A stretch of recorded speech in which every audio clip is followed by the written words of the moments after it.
besides the race for mayor and some other local contests, you will see a number of questions on the back of your Election Day ballot.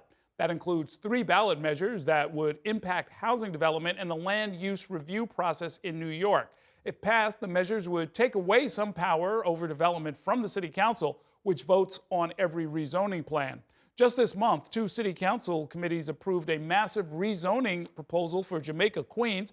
The Jamaica Neighborhood Plan will seek to build nearly 12,000 new homes in the neighborhood over the next 15 years, including 4,000 affordable units. Joining me now to talk about the project itself, as well as those ballot questions, we've got City Councilwoman Nantasha Williams. She represents parts of Jamaica and other neighborhoods in Southeast Queens, including all or part of Hollis, St. Albans, and Cambria Heights. She also chairs the Committee on Civil and Human Rights. Welcome to the program. Great to see you. Thank you for having me. I want to ask you about this Jamaica rezoning, because it's actually big and exciting, and apparently the biggest rezoning in 20 years in New York. What do you find most interesting? What should people know about this?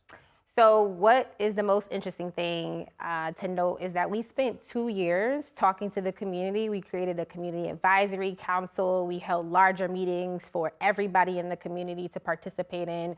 We even held a youth symposium to make sure that we were really attracting all of the voices in the community. So much of this plan is shaped by the voices, opinions, and concerns of people who live right here in Jamaica. As I mentioned, the largest neighborhood rezoning in New York City in over 20 years. Yes. It'll build out over a 15-year period. That's not unusual, but you, like other council members, are term limited. So you're putting something in motion that'll last 15 years. What happens if your successor, what happens if you're not there to oversee it and your successor either wants to change it, reverse it, or take it in a different direction? Absolutely. So for us, this plan was about figuring out how to develop the community as a place for people to work, live, and play, as I've said a ton of times. What's most exciting is that I did this in my first term, and so I actually have the next 4 years to hammer in the administration to make sure that they are actually working diligently to execute on all of the promises and investments of over nearly $700 million when you include what we negotiated last year for sewer infrastructure through City of Yes.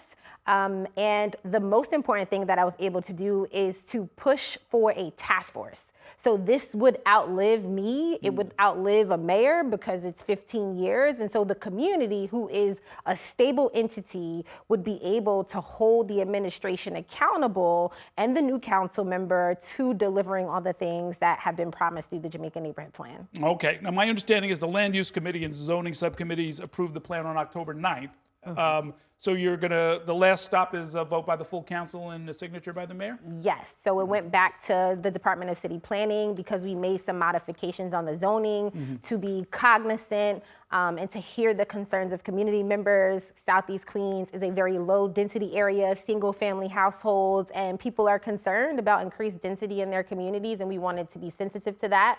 So as you sort of move from the downtown Jamaica area, the ability to go down in terms of density happens as you move closer into the community. Okay, so that's a perfect bridge into, I wanted to talk to you about these ballot questions. The community boards, 8 and 12, cover the development area here. And I saw Community Board 12 covers most of the area, voted 35-1 against the proposal. Yes. Community Board 8 voted 18-17 against. Isn't that the whole problem, that you go out of your way to get community input, but the process gets to be so slow that it takes years and years and years, and that has been contributing to the housing crisis, right?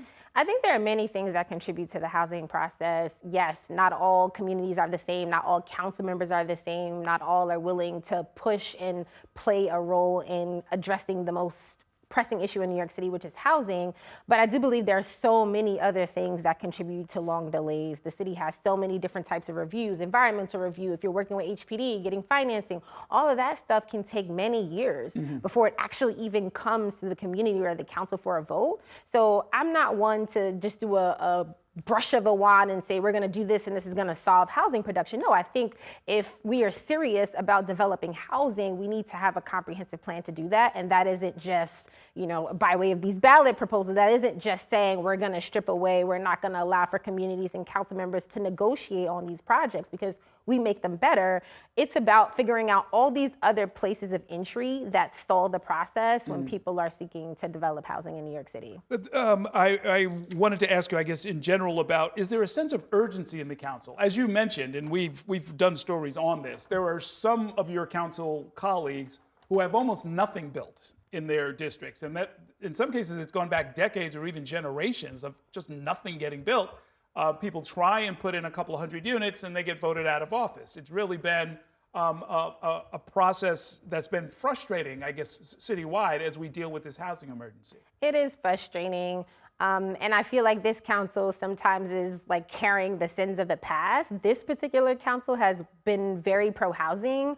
Out of all the projects that have come to the council, we've approved over 93% of those projects that will deliver over 130,000 units of housing. And so, yeah, I think it has been an issue, but I also think stripping away and not allowing for community members and elected officials who are represented to support the needs of the community, taking our voices away, isn't necessarily going to expedite housing production. You mentioned 93% get approved, but we never hear about the ones that don't get approved, right? The developers who say, these are just numbers from the RAM Corporation. Project approvals take 30 days in Houston, 15 months in San Francisco, 2.5 years in New York City. There are developers who I'm sure you know about. They get a sense of where the community board is and where the local member is, and they say, we can't afford to get site control of land and then bleed for 2.5 years just trying to get the proposal even looked at.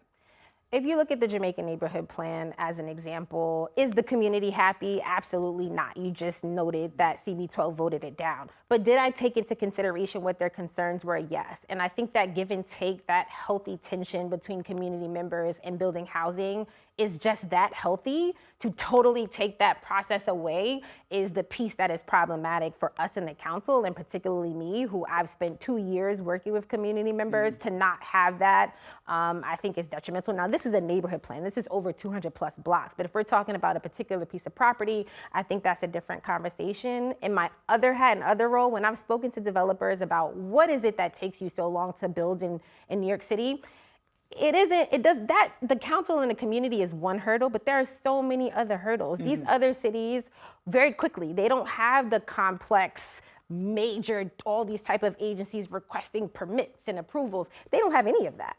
So yeah, maybe the community isn't as engaged in the land use process, but they also don't have as many barriers to actually put a shovel in the ground. Would it make sense if the next mayor and council would create maybe a comprehensive way to cut through a lot of this so that, let's take yours as maybe the model district, if we could maybe shrink the time a little bit, of course. Of what other districts should be doing. Absolutely. I do think there should be a place for people to chime in. I do think there should be some standards. People should be held to how community members feel about these projects. We know our communities best, but these things shouldn't completely halt the process of housing production. And I do feel like there's a more nuanced way to do that. I feel like the ballot proposals are not nuanced.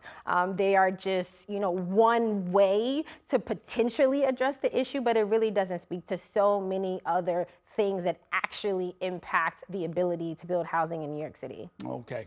Thank you for all of that. Again, congratulations on getting your project done. Lots of housing for people who really need it. Thanks for coming in. Thank you.